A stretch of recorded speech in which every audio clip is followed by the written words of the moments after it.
Hi guys, and welcome back to the channel. In today's video, I'll show you how you can hide your Facebook profile. So, let's get started. First, open the Facebook app. Tap on the three lines icon. Next, tap on the settings icon. This will take you to the settings page. Now, go to Account Center. In Account Center, select Account Settings. Then, tap on Personal Details. From there, go to Account Ownership and Control.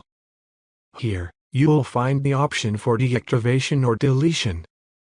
Now, select your Facebook account. Once you do that, tap on Deactivate Account. Tap Continue, and follow the prompts. Once you confirm by tapping Continue again, your Facebook account will be deactivated, and no one will be able to see your profile anymore.